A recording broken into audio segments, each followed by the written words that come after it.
News കേരളയുടെ ഹൃദയപൂർവ്വം പരിപാടിയിലേക്ക് മാന്യ പ്രേക്ഷകർക്ക് സ്വാഗതം. ഇന്ന് ഈ പരിപാടിയിൽ നമ്മുടെ അതിഥിയായി തിരുവനന്തപുരം സ്റ്റുഡിയോയിൽ എത്തിയിരിക്കുന്നത് അദ്ദേഹം തിരുവനന്തപുരത്ത് ആതിഥ്യം വഹിക്കുന്ന ആളാണ്. മറ്റുള്ളവർക്ക് നമ്മുടെ അതിഥിയുമാണിന്ന്. തിരുവനന്തപുരത്തെ ഏറ്റവും സുപരിചിതമായ മുഖങ്ങളിലൊന്ന് സാമൂഹിക മേഖലകളിൽ, മറ്റ് നിരവധിയായ മേഖലകളിൽ, മറ്റ് സംസ്ഥാനത്തിന്റെ മറ്റു ഭാഗങ്ങളിൽ അത് പേരുകൊണ്ടേറെ പ്രശസ്തനാണ്. പക്ഷേ രൂപം കൊണ്ടല്ലെങ്കിൽ പോലും തിരുവനന്തപുരത്തുകാർക്ക് ആ മുഖം ഞാൻ നേരത്തെ പറഞ്ഞ പോലെ ഏറെ സുപരിചിതമാണ്. ഞാൻ കൂടുതൽ നീട്ടുന്നില്ല. അതിഥിയെ സ്വാഗതം ചെയ്യാനായിട്ട് മാന്യ പ്രേക്ഷകർക്ക് വേണ്ടി ഞാൻ അദ്ദേഹത്തെ ക്ഷണിക്കുകയാണ്. ശ്രീ എസ്.എൻ. രഘുചന്ദ്രൻ നായർ, അദ്ദേഹമാണ് നമ്മുടെ ഇന്നത്തെ അതിഥി. അദ്ദേഹം ഹൃദയപൂർവ്വം മനസ്സ് തുറന്ന് നമ്മളോട് സംസാരിക്കുകയാണ്. ഒരുപക്ഷെ തിരുവനന്തപുരത്തൊക്കെ SN എന്നുള്ള ഇനിഷ്യലിനേക്കാൾ ഒരുപക്ഷെ SI രഘു എന്നാണ് തിരുവനന്തപുരത്ത് അദ്ദേഹം കൂടുതൽ അറിയപ്പെടുന്നത്. SI പ്രോപ്പർട്ടീസിന്റെ മാനേജിംഗ് ഡയറക്ടറാണ്. ബിൽഡേഴ്സ് കനഡയുടെ പാസ്റ്റ് വൈസ് പ്രസിഡന്റാണ്. നിരവധിയായ പദവികളാണ് അദ്ദേഹം വഹിച്ചതും ഇപ്പോഴും വഹിച്ചുകൊണ്ടിരിക്കുന്നത്. അതോടൊപ്പം തന്നെ സാമൂഹിക സേവന രംഗങ്ങളിലും വളരെ സജീവവും സക്രിയവുമാണ് ശ്രീ S.N. രഘുചന്ദ്രൻ നായർ. ഇപ്പോ നമ്മൾ അദ്ദേഹം ഇവിടെ നമ്മുടെ ക്ഷണം സ്വീകരിച്ച് ഇവിടെ എത്തിയതിന്റെ കാലിക പ്രസക്തി കൂടി മാന്യപ്രേക്ഷകരുമായിട്ട് പങ്കുവയ്ക്കേണ്ടതെന്ന് തോന്നുന്നു.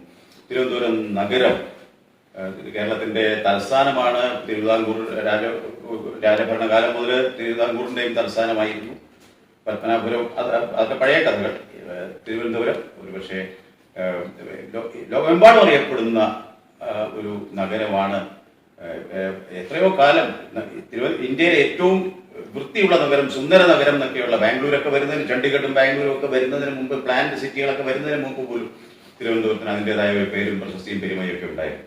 പക്ഷെ ഇന്ന് തിരുവനന്തപുരം നഗരത്തിന്റെ അവസ്ഥ തുലവും കഷ്ടം എന്ന് തന്നെ പറയേണ്ടിയിരിക്കുന്നു.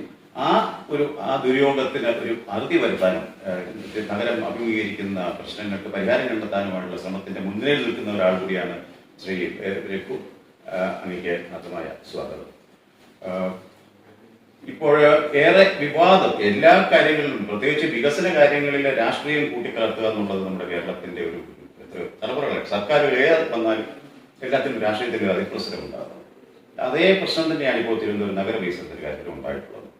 കേരളത്തിലെ ഒരേ ഒരു എയർപോർട്ട് ഉണ്ടായിരുന്ന കാലം മുതൽ നമുക്കറിയാം. ആ എയർപോർട്ടിന് തന്നെ കാരണമായ തിരുവിതാംകൂർ രാജകുടുംബമാണ്. കേരളം ജീവിതകാര്യം നമുക്ക് മറക്കാൻ കഴിയും.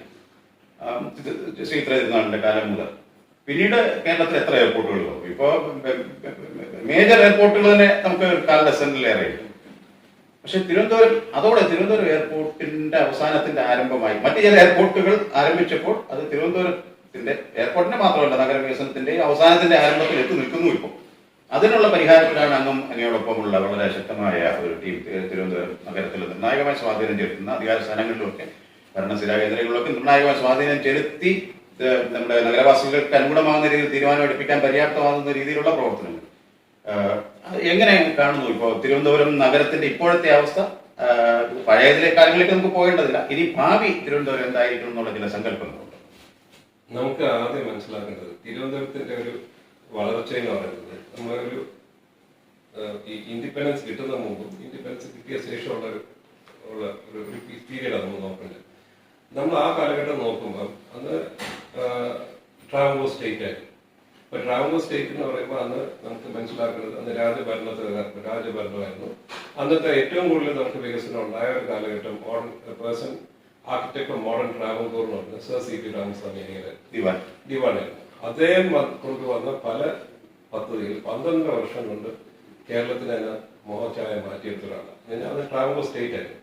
അത് നമ്മൾ നോക്കിയാൽ തിരുവനന്തപുരത്ത് ഏത് കെട്ടിടം നോക്കിയാലും അല്ലെങ്കിൽ ഏത് പദ്ധതി നോക്കിയാലും അത് അന്ന് ഒരു രാജാവിന്റെ ഒരു കാലത്തുണ്ടായിരുന്ന ഒരു വികസനത്തിലൂടെ കണ്ടിട്ടുണ്ട്. എല്ലാത്തിലും ഉണ്ട്. നമ്മളിപ്പോ നോക്കിക്കഴിഞ്ഞാൽ ട്രിവാൻഡ്രം മെഡിക്കൽ കോളേജ് ആയാലും ശരി, പുലിയനാർകോട്ട ഉള്ള ഇതായാലും നോക്കി, ആയുർവേദ കോളേജ്, ഹോമിയോ കോളേജ്, പിന്നെ അത് കൂടാതെ നമുക്ക് കാണുന്നത്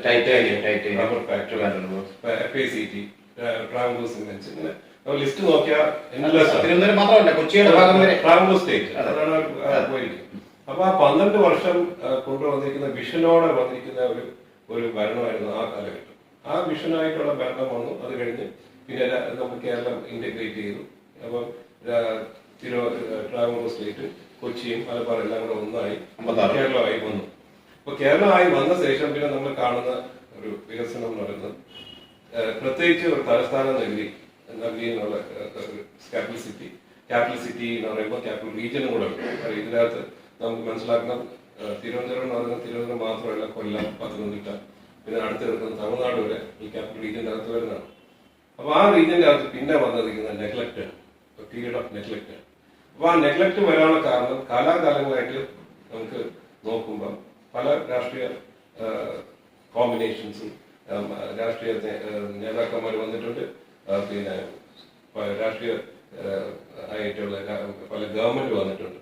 അപ്പൊ പല ഗവൺമെന്റും രാഷ്ട്രീയ പാർട്ടികളൊക്കെ വരുമ്പോൾ ആ സമയത്ത് എല്ലാവരുടെയും ഒരു ശ്രദ്ധ എന്ന് പറയുന്നത് തിരുവനന്തപുരത്താണ് വരുന്നതെങ്കിലും തിരുവനന്തപുരത്താണ് താമസിക്കുന്നത്, തിരുവനന്തപുരത്താണ് അസംബ്ലി കൂടുന്നത്, തിരുവനന്തപുരത്താണ് പിന്നെ സെക്രട്ടേറിയറ്റ് ഉള്ള എല്ലാ ആൾക്കാരും ഉദ്യോഗസ്ഥരും വരുന്ന തിരുവനന്തപുരത്ത് ആണ് താമസിക്കുന്നത്. അന്നത്തെ കാലഘട്ടത്തിൽ ആൾക്കാർ തിരുവനന്തപുരത്ത് വന്നുകൊണ്ടിരുന്ന ഒരു കാലഘട്ടം എന്ന് പറയുന്നത് ഏറ്റവും നല്ല എഡ്യൂക്കേഷൻ പിള്ളേർക്ക് കിട്ടുന്ന തിരുവനന്തപുരത്ത്.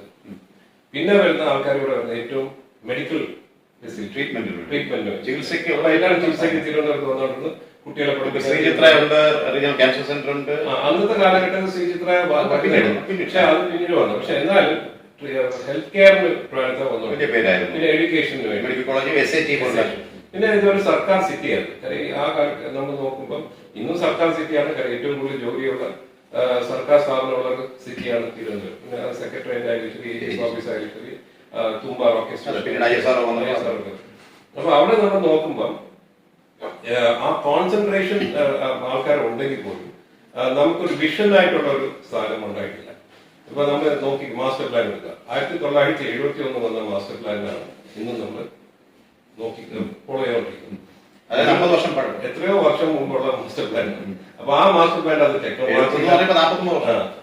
പാർക്കില്ല, അതിനകത്ത് പല ഇവിടെ കാണുന്ന പല സ്ഥാപനം, ഈവൻ റോക്കറ്റ് സ്റ്റേഷൻ പോലും ആ കാലഘട്ടത്തിൽ വന്നിട്ടില്ലാത്തൊരു കാലഘട്ടം. അപ്പം ആ മാസ്റ്റർ പ്ലാൻ പുതുക്കാനായിട്ട് പല ശ്രമം നടത്തിയിട്ടുണ്ടെങ്കിൽ പിന്നെ എഴുച്ചു വെച്ച പോലെ ഒരു സാധനത്തിന് ഈ ഒരു തട്ടിക്കൂട്ടി പല രീതിയിൽ മാസ്റ്റർ പ്ലാൻ. അപ്പൊ പലപ്പോഴും ചോദിക്കുമ്പം എല്ലാ രാഷ്ട്രീയ പാർട്ടികളും പറയുന്നത് മാസ്റ്റർ പ്ലാൻ തൊടാൻ പോയ പ്രശ്നമാണ്, നാട്ടുകാരെ സമ്മതിക്കില്ല, റോഡ് വരാൻ സമ്മതിക്കില്ല, റോഡ് വീതി കൂട്ടാൻ സമ്മതിക്കില്ല. അപ്പൊ ഇങ്ങനെ ആ ഒരു ഇഷ്യൂലാണ് ഈ തിരുവനന്തപുരത്ത് വികസനം വർദ്ധിച്ചു തുടങ്ങി. അപ്പൊ വർദ്ധിച്ചു തുടങ്ങിയപ്പോ എന്ത് പറ്റി, ഇതിന് ഇത് നമുക്ക് 14 MLA-മാരുണ്ട്, പിന്നെ ഇവിടെ 2 MP-മാരുണ്ട്. അപ്പൊ ഇവരെല്ലാം വിചാരിച്ചാൽ പൊക്കിയെടുക്കേണ്ട കാര്യമേ ഉള്ളൂ. പക്ഷെ നമ്മൾ കാണുന്ന നമ്മൾ പഠനം നടത്തി നോക്കിയാൽ ഈ ഭരണം വരുമ്പോൾ കോൺഗ്രസ് ഭരണമാണെന്ന് വെച്ചോ, UDF ഗവൺമെന്റിന്റെ ഭരണം വരുമ്പോൾ എപ്പോഴും നമ്മൾ കാണുന്ന വളർച്ച ഉണ്ടാകുന്ന ഒരു സ്ഥലമാണ് കൊച്ചിയും കോട്ടയം. ഒന്ന് കേരള കോൺഗ്രസിന്റെ ഒരു കേന്ദ്രമാണ്, പിന്നെ വരുന്നത് നമ്മുടെ കൊച്ചിയാണ്. കൊച്ചി സ്വാഭാവികമായിട്ട് കമേഴ്ഷ്യൽ ക്യാപിറ്റലാണ്. പിന്നെ അത് മാത്രമല്ല അവിടെ നിന്നാണ് ഏറ്റവും കൂടുതൽ കോൺഗ്രസ് MLA-മാര്, പിന്നെ ഭരണപക്ഷത്തിരിക്കുന്ന MLA-മാർക്ക് സ്വാധീനമുള്ള ഒരു ജില്ലയാണ് എറണാകുളം. അപ്പം കംപ്ലീറ്റ് ഫോക്കസ് ഓഫ് ഡെവലപ്മെന്റും പ്രോഗ്രസും കൊച്ചിയാണ് വന്നത്. പിന്നെ അതിനകത്ത് വരുന്നത് നമ്മൾ നോക്കും, കോൺഗ്രസിന്റെ ഭരണത്തിന്റെ അകത്ത് വരുന്നതാണ് മുസ്ലിം ലീഗ്. അപ്പൊ മുസ്ലിം ലീഗ് വന്നാൽ അവർക്ക് തീർച്ചയായിട്ടും ട്രാഡിഷണൽ ഇമ്പോർട്ടൻസ് അവർ കോഴിക്കോടും മലബാറിലാണ്. അപ്പൊ ആ ഡെവലപ്മെന്റ് ഇവിടെ താരം നമ്മൾ കിട്ടാല്ല പറയുന്നത്. അപ്പം അവിടെ ഡെവലപ്മെന്റ് വരുന്നു. പിന്നെ നമ്മൾ LDF ഗവൺമെന്റ് വരുമ്പോൾ ഏത് സമയത്ത് നമ്മൾ നോക്കിയാൽ അതിന്റെ അകത്ത് എപ്പോഴും ഒരു പ്രയോറിറ്റി അല്ലെങ്കിൽ അതിന്റെ അകത്തുള്ള കംപ്ലീറ്റ് മെജോറിറ്റി ആൾക്കാരും കണ്ണൂരുകാരാണ്. അപ്പൊ ബേസിക്കലി നോർത്ത് മലബാർ ഏരിയയാണ് ഡെവലപ്മെന്റ്. ലേശം ഒരു വികസന വിരുദ്ധതയ്ക്കും ഒരു ഇടതുപക്ഷത്തിന് ഒരു മുമ്പ് അങ്ങനെ എന്ത് വികസന പ്രവർത്തനം തുറക്കം വയ്ക്കാന്നുള്ള ഒരു ഏർപ്പാടുണ്ടായിരുന്നു പാർട്ടിക്ക് ഉണ്ടായിരുന്നില്ല. ഇപ്പോഴത്തെ നമ്മളിപ്പോ മുഖ്യമന്ത്രി അങ്ങനെ ഒരു ആളല്ല. കാരണം നമ്മൾ നോക്കിയ ഒരു പ്രോഗ്രസീവ് നേച്ചർ ആണെങ്കിൽ പോലും അതിനകത്ത് ചില പോരായ്മകൾ ഉണ്ടായിരിക്കും. പക്ഷെ നമ്മൾ നോക്കും 3 മേജർ പാർട്ടികൾ കേരളത്തിൽ വരുന്നു. അതിന് 4 പേര് കോൺഗ്രസ്, CPM അല്ലെങ്കിൽ നമ്മുടെ ലീഗ് ഒക്കെ വരുന്നാലും തിരുവനന്തപുരത്തിന് ഒരിക്കലും കിട്ടാറില്ല. കാര്യം എന്താ, നമ്മുടെ ഇവിടെ ഇരിക്കുന്ന MLAs പോലും ആ പാർട്ടിക്കകത്ത് ഒരു മിഡിൽ കാഡർ ആയിട്ടുള്ള ലീഡേഴ്സ് ആയിട്ടാണ്. കാരണം അതിന്റെ മുകളിൽ ഇരിക്കുന്ന ലീഡേഴ്സ് ഇവരെക്കാൾ എത്രയോ സീനിയറാണ്. ഇവർക്കാണ് തുറന്ന് പറയാൻ പറ്റുന്നില്ല, അഥവാ തുറന്ന് പറഞ്ഞാൽ അത് കേൾക്കാൻ തയ്യാറാണ്. അങ്ങനെ കാലാകാലങ്ങളായിട്ട് നമ്മൾ ഇതെല്ലാം സൈലന്റ് ആയിട്ട് നമ്മളെ ഇവിടുന്ന് പോയ MLAs-ഉം MPs-ഉം ഒക്കെ സൈലന്റ് ആയിരിക്കുന്നു. കാലാകാലം നമ്മൾ ക്ഷയിച്ച് ഈ പരിവാക്കി. അപ്പൊ നമ്മൾ നോക്കുമ്പോൾ തിരുവനന്തപുരത്ത് പല ഹെഡ് ഓഫീസസ് ഉണ്ട്, പല ഇപ്പൊ ബ്യൂറോ ഓഫ് ഇന്ത്യൻ സ്റ്റാൻഡേർഡ്സ് അത് ഇവിടെ ആയിരുന്നു, ഇതിനെ കൊണ്ട് കൊച്ചി കൊണ്ടുപോയി. അങ്ങനെ maritime board latest maritime board തിരുവനന്തപുരത്തായിരുന്നു, വള്ളക്കടവിലായിരുന്നു, വലിയതുറയായിരുന്നു, വലിയതുറയിൽ അതെടുത്ത് കൊച്ചി കൊണ്ടുപോയി. അപ്പൊ ഇത് കൊണ്ടുപോകുമ്പോൾ ആരും അല്ല കൊച്ചിക്ക് നമുക്കൊരു പോർട്ടൊക്കെ ഇപ്പോഴല്ലേ ഉണ്ടായി. കൊച്ചിക്ക് പിന്നെ അങ്ങനെ പോർട്ടുള്ളവരുടെ മാരിടൈം ആക്ടിവിറ്റി കൊച്ചിക്ക് വന്നത് ശരിയാണ്. മാരിടൈം ബോർഡ് ഇപ്പൊ കൊണ്ടുപോയി കഴിഞ്ഞ ഒരു വർഷം വിഴിഞ്ഞം പോർട്ട് വന്ന ശേഷം എടുത്തോണ്ട് പോയിക്കണം, മനസ്സിലായില്ലേ? അപ്പം അതിന്റെ അർത്ഥം എന്ന് പറയുന്നത് ഇതിനെ അവർക്ക് ഒരു ഗോഡ് ഫാദേഴ്സ് ഉണ്ട്. ഇവർക്ക് ഞാൻ പറഞ്ഞു വരുന്നത് എല്ലാ സ്ഥലത്തും അവരുടേതായിട്ടുള്ള ഗോഡ് ഫാദേഴ്സ് ഉണ്ട്. മലബാർ ഏരിയയിൽ ഗോഡ് ഫാദർ ഉണ്ട്, കോഴിക്കോട് മലപ്പുറം ഏരിയയിലുണ്ട്, കൊച്ചിയിലുണ്ട്, കോട്ടയത്തുണ്ട്. തിരുവനന്തപുരത്ത് ഒരു ഗോഡ് ഫാദർ ഇല്ല. അതിനെ വേണ്ടി പറയാനായിട്ട് കാര്യമില്ല. കാര്യം അതിനെ എടുത്ത് നമ്മളൊന്ന് വിഷന് കൊടുത്ത് നമുക്ക് തിരുവനന്തപുരം ക്യാപിറ്റൽ സിറ്റിയാണ് അതിൽ നിന്ന് വികസിപ്പിച്ചെടുക്കണമെന്നുള്ള ആപ്പടെ വഹിക്കുന്ന ഒരു ക്യാപിറ്റൽ സിറ്റിക്ക് 250 crores 250 കോടി രൂപ വകയിരുത്തിയത് അന്ന് A K Antony sir capital region development Babu Jacob സാറിനെ കൊണ്ടുവന്നു. ഇപ്പോഴത്തെ എം പിക്കും കുറച്ച് താല്പര്യമൊന്നും തോന്നില്ല. അത് ഞാൻ ഇങ്ങോട്ടാ വരുന്നത്. അപ്പൊ ഇത് കഴിഞ്ഞ് നമ്മൾ നോക്കുമ്പോൾ ഇങ്ങോട്ട് വരുമ്പോൾ അത് കഴിഞ്ഞ് നമുക്ക് എടുത്ത് പറയാനായിട്ടുള്ള ഡെവലപ്മെന്റ്സ് ഇല്ലേ? ഇവിടെ റോഡ് വീതി കൂട്ടിയതും പാളയം അണ്ടർപാസ് വന്നതും ഇവിടെ പുഞ്ചിലോയിട്ടിന് കൊടുത്തതൊക്കെ ഒരു വലിയ വികസനമായിരുന്നു. അത് ആ വികസനം ഒഴിച്ചു കഴിഞ്ഞപ്പോൾ പിന്നെ നമ്മൾ നോക്കുമ്പോൾ പിന്നെ വേറെ ഒന്നുമില്ല. കാരണം ഇതിന് നമ്മൾ ക്യാപിറ്റൽ സിറ്റി എന്ന് പറയാനായിട്ട് അതിന്റെ ബ്രാൻഡിങ് ഇല്ല. ഇവിടെ നമ്മൾ ഏത് പ്രോജക്റ്റ് എടുത്ത് നോക്കിയാലും ഏത് പ്രോജക്റ്റ് വന്നാലും അത് തിരുവനന്തപുരം എന്നൊരു വാക്ക് ഉപയോഗിക്കുന്നില്ല. ഇപ്പൊ ടെക്നോ പാർക്ക് എന്ന് പറഞ്ഞാൽ ഉടനെ പറയും ടെക്നോ പാർക്ക് എന്ന് പറഞ്ഞാൽ കടുത്ത. അല്ലെങ്കിൽ നമ്മൾ നോക്കുന്ന ഒരു കാര്യം നോക്കിയാൽ നമ്മള് കാര്യവട്ടം ഗ്രീൻഫീൽഡ് സ്റ്റേഡിയം, അതിന് ട്രാൻഡം ഗ്രീൻ ഇന്റർനാഷണൽ സ്റ്റേഡിയം എന്ന് പറയാനായിട്ട് ബുദ്ധിമുട്ടുണ്ട്. അല്ലെങ്കിൽ ഇപ്പൊ techno park, Kochi techno park, info park എന്ന് പറയും. ട്രാൻഡത്തിന്റെ ടെക്നോ പാർക്ക് എന്ന് പറയുന്നത് കഴിവിട്ടാണ്. അപ്പൊ എന്തുകൊണ്ട് ബ്രാൻഡിംഗിന് ട്രാൻഡം എന്നുള്ള വേർഡ് യൂസ് ചെയ്യുന്നില്ല? അപ്പൊ അതിന്റെ ഈ കാര്യങ്ങളൊക്കെ വെച്ചുകൊണ്ടാണ് ഞങ്ങൾ കത്ത് രേഖകളില്ലാത്തോണ്ട് പറഞ്ഞു വിദേശികൾക്ക് പറഞ്ഞു ഭരിപ്പിക്കാൻ പോലും തിരുവനന്തപുരം എന്ന് പറഞ്ഞ പേര് പറയാൻ ഭയങ്കര ബുദ്ധിമുട്ടാണ്. അതുകൊണ്ട് ഞാൻ ഈസിയായിട്ട് അപ്പം തിരുവനന്തപുരം എന്ന് പറഞ്ഞ പേര് അവിടെ നാട്ടിൽ തിരിയത്തില്ല. എനിക്ക് പോലും പറ്റുന്ന പ്രയാസമുണ്ട്. അപ്പൊ അങ്ങനെ ഇരിക്കുന്ന സ്ഥലത്ത് നമ്മൾ നോക്കുമ്പോൾ എവിടെ കൺവീനിയൻസ് ആയിട്ടുള്ള പേര് ആ ലൊക്കേഷന്റെ പേര് ഇപ്പൊ ലൈഫ് സയൻസസ് പാർക്ക് എന്ന് പറയാൻ തോന്നിക്കുന്നത്. ആക്ച്വലി അത് ട്രാൻഡം ലൈഫ് സയൻസസ് പാർക്ക് എന്ന് പറയാം. അപ്പൊ ഇങ്ങനെയുള്ള പല ഇപ്പൊ വിഴിഞ്ഞം ഭാഗം ഈ പല നോർത്ത് ഇന്ത്യൻ അല്ലെങ്കിൽ ഫോറിനേഴ്സിന് പോലെ വിഴിഞ്ഞം എന്ന് പറയാൻ ഭയങ്കര ബുദ്ധിമുട്ടാണ്. അതിന് ട്രാൻഡം ഇന്റർനാഷണൽ സീപോർട്ട് എന്ന് പറഞ്ഞാൽ എന്താ കുഴപ്പം? അത് സുഖമായിട്ട് പറയാം. അപ്പൊ അത് ഇതെല്ലാം കണ്ടോണ്ടാണ് കൊച്ചുവേളി എന്ന് പറഞ്ഞ പേര് നമ്മൾ മാറ്റിയിട്ട് പറഞ്ഞാൽ അതിന്റെ ട്രാൻഡം സൗത്തും ട്രാൻഡം നോർത്ത് ആക്കാൻ പറ്റും. ട്രാൻഡം സൗത്ത് നേമവും ട്രാൻഡം നോർത്ത് കൊച്ചുവേളി. അപ്പൊ അങ്ങനെ പലരും വിചാരിക്കുന്ന ഈ കൊച്ചുവേളിയും നിയമം എന്ന് പറയുന്നത് ട്രാൻഡത്തിന്റെ ഭാഗമല്ല, എവിടെയോ ദൂരെ കിടക്കുന്ന സ്ഥലമാണ്. അപ്പൊ നമുക്കതിന് ഒരു ബ്രാൻഡിങ്, ട്രാൻഡത്തിന് ഒരു ബ്രാൻഡിങ് വന്നാൽ മാത്രമേ അതിനുവേണ്ടിയുള്ള ക്യാമ്പയിൻ ആണോ? ക്യാമ്പയിൻ തുടങ്ങി. അങ്ങിപ്പോ ചേംബർ ഓഫ് കൊമേഴ്സ് ആൻഡ് ഇൻഡസ്ട്രിയുടെ പ്രസിഡന്റ് ആണ്. അപ്പം ഈ ചേംബർ ആ കാര്യത്തില് എന്ത് നടപടികളാണ് ചെയ്യുന്നത്? ചേംബറിൽ ഞങ്ങൾ വന്ന് ഞങ്ങൾ എല്ലാവരെയും കൂടെ കൊണ്ടുവന്ന് നമ്മൾ കാലാകാലം ചേംബർ എടുത്തുകൊണ്ടിരുന്ന ഇഷ്യൂസ് മൊത്തം ട്രേഡേഴ്സിന്റെയും നമ്മളിരിക്കുന്ന നമ്മളെ മെമ്പേഴ്സിന്റെയും ട്രേഡേഴ്സിന്റെയും വ്യാപാരികളുടെ ഇഷ്യൂസ് ആണ്. ആ ഇഷ്യൂസ് നമ്മൾ അത് കൂടുതൽ ബിസിനസ് ഇൻട്രസ്റ്റ് ആണ്. അപ്പൊ ബിസിനസ് അവിടെ ഇഷ്യൂസ് ഒക്കെ വരുമ്പോൾ അതിനെ ടേക്കപ്പ് ചെയ്ത് സർക്കാരിൽ നമ്മൾ മെമ്മോറാണ്ടം കൊടുപ്പിക്കുക, അല്ലെങ്കിൽ പ്രശ്നം കൊടുക്കുക, അല്ലെങ്കിൽ നമ്മൾ അതിന്റെ പെറ്റീഷൻസ് കൊടുത്ത് ശരിയാക്കാം. പക്ഷെ ഞങ്ങളുടെ ഭാഗത്തൊരു തോന്നൽ വന്നത് ഇതിന് ഈ പറഞ്ഞ ഈ ഒരു ലീഡർഷിപ്പ് എടുക്കാൻ ഇവിടെ ട്രാൻസ് ആരും വന്നില്ല. കാരണം പലർക്കും പേടിയാണ്. എന്താ ലീഡർഷിപ്പ് എടുത്ത് ഇനി നമ്മൾ ഗവൺമെന്റ് ആയിട്ട് റബ് ചെയ്യണോ, നമ്മൾ ഗവൺമെന്റ് ആയിട്ട് തെറ്റുമോ, അല്ലെങ്കിൽ നമ്മളെ ഇരിക്കുന്ന സാധനത്തിന് എന്ത് വാല്യൂ ഉണ്ട്. അപ്പൊ ആ ഗ്യാപ്പ് ഫില്ല് ചെയ്യാനാണ് നമുക്ക് ഗോഡ് ഫാദർ ഇല്ലാന്ന് ഞാൻ നേരത്തെ പറഞ്ഞു. ഗോഡ് ഫാദർ ഇല്ലാന്ന് വന്നപ്പോൾ തിരുവനന്തപുരത്തുള്ള ആൾക്കാർ തന്നെ എല്ലാവരും കൂടെ ചേർന്ന് ഒരു ഗോഡ് ഫാദർ വേണം. അപ്പൊ നമ്മളെല്ലാവരും കൂടെ ഗോഡ് ഫാദേഴ്സ് ആയി. അപ്പൊ ആ ഗോഡ് ഫാദർ ലീഡർഷിപ്പ് കൊടുക്കാൻ വേണ്ടി മാത്രമേ Trivandrum chamber of commerce and industry മുമ്പ് വന്നിരുന്നത്. അപ്പൊ ആ ലീഡർഷിപ്പ് എടുത്ത ശേഷമാണ് നമ്മൾ ഓരോ ക്രൈറ്റീരിയ നോക്കി ട്രാൻഡത്തിന് എന്തൊക്കെയാണ് പോരായ്മ, ഇവിടെ എന്തൊക്കെയാണ് ഡെവലപ്മെന്റ് ഉണ്ടാക്കാൻ പറ്റുന്നത്. ഇപ്പൊ കൊച്ചിയിൽ മെട്രോ ഉണ്ട്, ഇവിടെ ഒരു മെട്രോ വരില്ല. ഉടനെ 100 എക്സ്ക്യൂസസ് വേണം. പിന്നെ പറഞ്ഞ ലൈറ്റ് മെട്രോയെ പറ്റും. ലൈറ്റ് മെട്രോ വരുമ്പോൾ അത് ഏതിലേക്ക് കൂടെ പോകും, ഉടനെ പറയാം അത് ശ്രീകാര്യം വഴി ഉള്ളൂർ വരും. അപ്പൊ ഞങ്ങൾ പറയും ടെക്നോ പാർക്ക് കണക്ട് ചെയ്യും. അങ്ങനെ പലപ്പോഴും നമ്മൾ ലോബി ചെയ്ത് ആക്ച്വലി ഞങ്ങളുടെ ജോലിയാണ് ഇപ്പോൾ ലോബിങ്.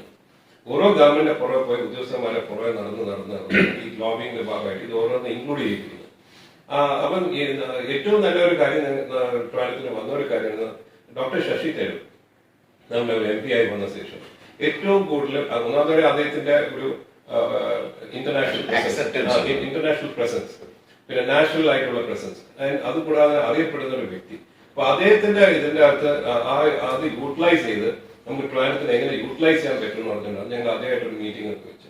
ആ മീറ്റിംഗിന്റെ ഭാഗമായിട്ടാണ് നമ്മൾ പല കാര്യങ്ങളും ടേക്കപ്പ് ചെയ്ത് 11 വർഷമായിട്ട് MP ആണ്. 5 വർഷത്തേക്കും കേന്ദ്രത്തിൽ മന്ത്രിയുമായിരുന്നു. കേന്ദ്രമന്ത്രിയായിരുന്നു. അന്നും അദ്ദേഹത്തിന് എന്തെങ്കിലും കൂടുതലായി സംഭാവന ചെയ്യാൻ അത് പാസ്പോർട്ട് ഓഫീസൊക്കെ വന്നു. നമുക്കിപ്പോ പലതും കൂടെ വന്നിട്ടുള്ള അദ്ദേഹത്തിന്റെ കോൺട്രിബ്യൂട്ടഡ് ക്വൈറ്റ് ഈ അദാനി പോർട്ട് വന്നതിന്റെ അകത്ത് പോലെ ഏറ്റവും വലിയ പങ്ക് വഹിച്ച ഒരാളാണ് doctor Shashi Tharoor. Oracle company ട്രിവാൻഡ്രത്ത് വന്നു, അവർ ഓപ്പൺ ചെയ്തത് അവർ പറയുന്നുണ്ട് we came here because of doctor Shashi Tharoor. അങ്ങനെ നമ്മൾ ലിസ്റ്റ് ഔട്ട് ചെയ്ത് കഴിഞ്ഞാൽ ഡോക്ടർ ശശി തരൂരിന് ഒരു ഫോൺ കോളിന്റെ കാര്യമേ ഉള്ളൂ പല കാര്യങ്ങളും നടക്കാനേ. അത് സെൻട്രൽ ലെവലിലുള്ള ബ്യൂറോക്രാറ്റ്സ് ആവട്ടെ അല്ലെങ്കിൽ സെൻട്രൽ പൊളിറ്റീഷ്യൻസ്, അത് ഏത് പൊളിറ്റിക്കൽ പാർട്ടിക്കും അദ്ദേഹത്തിന് ആക്സസ് ഉണ്ട്, പോയി സംസാരിച്ചാൽ അത് നടക്കും. പിന്നെ രണ്ടാമത് നമുക്ക് വലിയൊരു നേട്ടം വന്നത് നമ്മുടെ സുരേഷ് ഗോപി എം പി ആയി വന്നു. അപ്പൊ സുരേഷ് ഗോപി എം പി ആയി വന്നപ്പോൾ അദ്ദേഹം ശരിക്ക് വർക്ക് ചെയ്യുന്നു.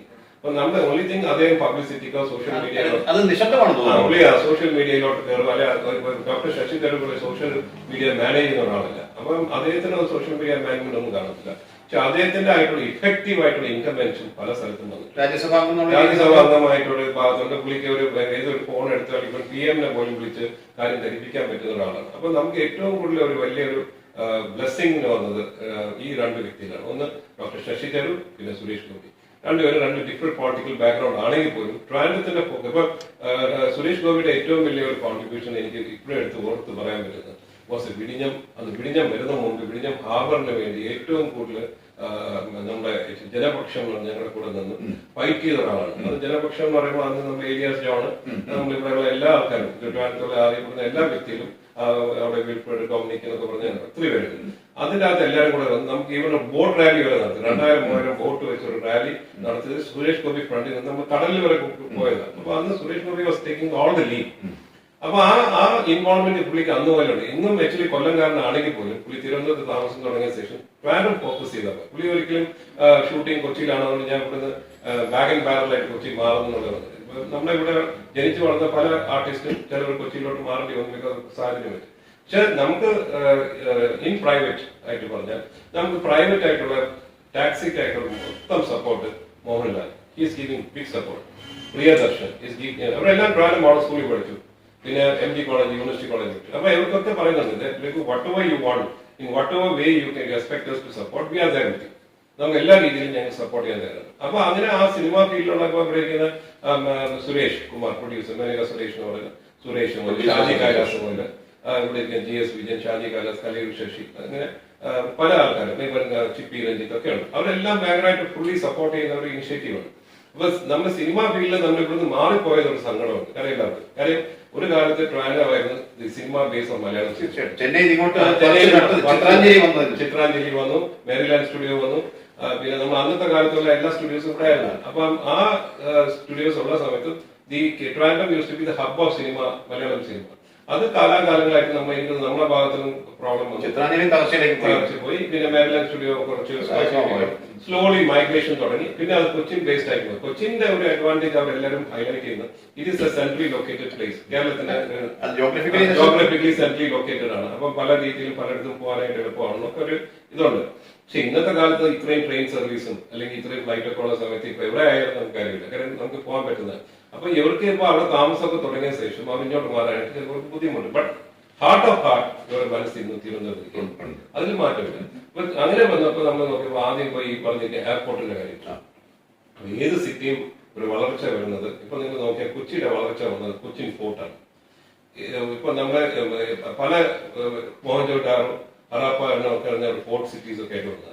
എപ്പോഴും ഒരു പോർട്ടിന്റെ ചുറ്റുമാണ് എപ്പോഴും ഒരു സിവിലൈസേഷൻ ഉണ്ടാകുന്നത്. അത് ഹിന്ദർലാൻഡ്. അപ്പൊ എപ്പോഴും അതിന്റെ ഭാഗം Kochi was lucky enough to have a port. ആ പോർട്ട് വന്നു, ആ പോർട്ട് വളർച്ച, ആ കൊച്ചിൻ സിറ്റി ഗ്രൂ ചെയ്തു. അന്ന് എത്രയോ വർഷം മുമ്പ് സർ CP രാമസ്വാമി പറഞ്ഞതാണ് വിഴിഞ്ഞം port is the biggest potential, let us make that a port. അദ്ദേഹം പറഞ്ഞത് ഈ പോർട്ടിന് നമ്മൾ സർ CP രാമസ്വാമി ക്ലിയർ ആയിട്ട് പറഞ്ഞിട്ടുണ്ട്. അന്ന് ഈ പോർട്ട് ഇവിടെ വരണം, ഇത് നാച്ചുറൽ ഡെപ്ത് ഉള്ള പോർട്ടാണ്, 30 മീറ്റേഴ്സ് ഡ്രാഫ്റ്റ് ഉള്ളതാണ്. കാരണം കൊച്ചിൻ പോർട്ട് എല്ലാ ദിവസവും ഡ്രെഡ്ജിങ്, ഇവിടെ ഡ്രെഡ്ജിങ് ഇല്ല. പിന്നെ ഈ പോർട്ടിന് അദ്ദേഹം പറഞ്ഞതാണ് ഈ port will cut like Suez canal പോലെ ഒരു canal will cut it and link it to the Vellayani lake. Okay, അപ്പൊ വെള്ളായണി ലേക്കിൽ ഡോക്ക് വരുമ്പോൾ നാളെ ഒരു വാർ വന്നാൽ കപ്പൽ കിടക്കുന്നത് കാണില്ല. അപ്പൊ നമ്മൾ കപ്പലെല്ലാം അത്ര വിഷനോടെ, കാര്യം അദ്ദേഹം ആ കാലത്ത് he was looking at a visibility of trying to see that Travancore state must become an independent country. Singapore model. Why should be part of the national thing? അന്നേരം ഈ VP മേനോൻ എല്ലാവരും കൂടെ വന്ന് പക്ഷെ he was one man was propagating that Travancore state to stand alone and we should become a different country. അപ്പൊ ചിലപ്പോൾ union territory ആവാൻ പറ്റും. ബട്ട് ആ വിഷൻ നടന്നില്ല. ആ വിഷൻ പൊളിറ്റിക്കൽ ആയിട്ട് ഇഷ്യൂസ് വന്നാൽ നമുക്കറിയാം അദ്ദേഹത്തിന് എങ്ങനെ ഇവിടുന്ന് അല്ല. പക്ഷെ എന്നാലും അദ്ദേഹത്തിന്റെ ഒരു വിഷൻ ആയിരുന്നു. ബട്ട് ടുഡേ വി ഫീൽ ഇപ്പൊ ഞങ്ങളെ പോലെയുള്ള ആൾക്കാർ ഇപ്പോൾ ചിലപ്പോൾ വിചാരിക്കും നമ്മൾ ഇത്രയും നെഗ്ലക്ട് ചെയ്ത് പോകുന്നു. ഇപ്പൊ നമ്മളെല്ലാവരും നെഗ്ലക്ട് ചെയ്ത് പോകുമ്പോൾ നമ്മളെല്ലാം ഡോറും നോക്ക് ചെയ്തോണ്ടിരിക്കുക. ഇടയ്ക്ക് ഞങ്ങളുടെ കൂടെ ഇരിക്കുന്ന പല ബിസിനസ് കമ്മ്യൂണിറ്റികളുണ്ട്, പാവപ്പെട്ടവരും പഴയ ആൾക്കാരും സംസാരിക്കാൻ പറയും നമുക്ക് പഴയ ട്രാവൻകൂർ സ്റ്റേറ്റ് മതിയായിരുന്നു എന്ന് പറയുന്ന ആൾക്കാരുണ്ട്. അപ്പൊ നമ്മൾ ചിലപ്പോൾ ഇപ്പൊ ചിന്തിക്കാറുണ്ട്. ഇപ്പൊ ആന്ധ്രാപ്രദേശ് ആന്ധ്ര ആവാം, തെലങ്കാന ആവാം, ഒരേ ഭാഷ. അപ്പൊ അവർക്ക് 2 സ്റ്റേറ്റ് ആവാൻ മാറാം. ഇനി തിരിച്ച് നമുക്ക് 3 സ്റ്റേറ്റ് ആയിക്കൂടെ? Travancore state, Cochin state, Malabar state, disintegrate let all. അപ്പൊ എല്ലാവരും വളരുമല്ലോ. അപ്പൊ ആർക്കും പരാതിയില്ല. നമ്മൾ വളർന്നോളം അവർ. ഇപ്പൊ നമ്മുടെ ഹൈക്കോർട്ടിന്റെ കേസ് എടുക്കാം. ഹൈക്കോർട്ട് കൊച്ചി കൊണ്ടുപോയപ്പോൾ ഒരു അണ്ടർസ്റ്റാൻഡിംഗ് ആയിരുന്നു. ഹൈക്കോർട്ട് ബെഞ്ച് ഇവിടെ ഉണ്ടായിരുന്നു. ആ ബെഞ്ച് ഇവിടെ പ്രവർത്തിച്ചുകൊണ്ടിരുന്നു. ആ ബെഞ്ച് പ്രവർത്തിച്ചുകൊണ്ടിരുന്ന ബെഞ്ചിന് ഒരു സുപ്രഭാതത്തിന് ആ ബെഞ്ച് തിരിച്ച് നമ്മൾ ചോദിക്കുന്ന കോൺസ്റ്റിറ്റ്യൂട്ട് അല്ലെങ്കിൽ എസ്റ്റാബ്ലിഷ് ഹൈക്കോർട്ട് ബെഞ്ച് എന്നാണ് നമ്മൾ ചോദിക്കുന്നത്. നമ്മൾ പുതിയ ബെഞ്ച് വരാനല്ല പറയുന്നത്. അതിന് എന്ത് തടസ്സങ്ങളാണ് വരുന്നത്? നമ്മൾ ഫേസ് ചെയ്യുന്ന ബുദ്ധിമുട്ട് എന്താണ്? ഈ ഹൈക്കോർട്ട് ബെഞ്ചിനെ ഇവിടെ കൊണ്ടുവരാനായിട്ട് നമ്മൾ എല്ലാ രീതിയിലും നമ്മൾ ട്രൈ ചെയ്തു. പക്ഷെ അസംബ്ലി പാസ്സാക്കുന്നു. എത്രയോ ദിവസം സമരം കിടന്നു, എല്ലാം ചെയ്തിട്ട് പോലും അത് ഒരു ലോബി തന്നെ ഉണ്ട്. അവർ ഒരു കാരണവശാലും ഹൈക്കോർട്ട് ബെഞ്ച്, കാര്യം ഇവിടെ ഹൈക്കോർട്ട് ബെഞ്ച് വന്നാൽ എല്ലാ ഹൈക്കോടതിയിൽ ഏറ്റവും കൂടുതൽ കേസ് ചെയ്ത സർക്കാർ കേസാണ്. ഈ സർക്കാർ കേസ് ഉള്ളപ്പോൾ അവർക്ക് എല്ലാവർക്കും താല്പര്യം കൊച്ചി പോകാൻ അല്ലെങ്കിൽ ക്ലെയിം ചെയ്യാനുള്ള ഏറ്റവും നല്ല മാർഗമാണ്. ആ സെക്രട്ടറിയിലെ ഉദ്യോഗസ്ഥന്മാർക്ക് ഹാപ്പിയാണ്. 2 ദിവസം അവധി കിട്ടും. പിന്നെ അത് പോയി വന്ന ഒരു അവധി എല്ലാം കൂടെ കിട്ടുമ്പോൾ എല്ലാം കൂടെ ബെനിഫിറ്റ് ആണ്. അപ്പം നമ്മുടെ ഈ ബെഞ്ച് വരാതിരിക്കാനായിട്ട് പല ശ്രമവും നടന്നത് അത് എവിടെ ഇപ്പോഴും. പക്ഷെ അത് നമ്മൾ വിടുന്നില്ല. We are at it. ഞങ്ങൾക്ക് നല്ല കേന്ദ്രത്തിൽ ഇപ്പൊ വീണ്ടും നരേന്ദ്രമോദി സർക്കാർ അധികാരത്തിൽ വന്നതിന് ശേഷം അതിന് ശ്രമം തുടരുന്നു. ഞങ്ങൾ ഇപ്പോഴും അത് ടേക്കപ്പ് ചെയ്തിട്ടുണ്ട്. Suresh Gopi is taking it up. അത് എടുത്തിട്ടുണ്ട്. ഇപ്പൊ രണ്ടുപേരും ട്രൈ ചെയ്യുന്നുണ്ട്. ട്രൈ അവർ best to see how to because the state government the chief justice ഇത് ആക്ച്വലി അതിൽ എഴുതിയിരിക്കുന്നത് the state government in consultation with the chief justice. ഇവിടെ അവിടെ ഇന്റർപ്രറ്റ് ചെയ്യുന്നതാണ് the state government with the consent of chief justice. It was not consent. In consultation with the chief justice shall establish high court bench.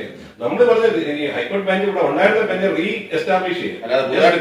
വേണ്ട, you just have the bench here. അപ്പൊ അതിനു വേണ്ടി നമ്മൾ try ചെയ്തിരുന്നത് നിങ്ങൾക്ക് എല്ലാവർക്കും അറിയാം. മീഡിയക്കാർ എല്ലാവരും സപ്പോർട്ട് ചെയ്തു. പക്ഷെ അത് നമ്മൾ ഇതുവരെ വിജയിച്ചിട്ടുണ്ട്. അപ്പൊ അതേപോലെ വന്നിട്ടാണ് എയർപോർട്ടിന്റെ കാര്യം. 1932 എയർപോർട്ട് വരുന്നത്. പാലസിന്റെ ഒരു ഇനിഷ്യേറ്റീവ് സീറ്റ് മഹാരാജാന്റെ കാലത്ത് അന്ന് 628 ഏക്കറാണ് ഈ എയർപോർട്ട്.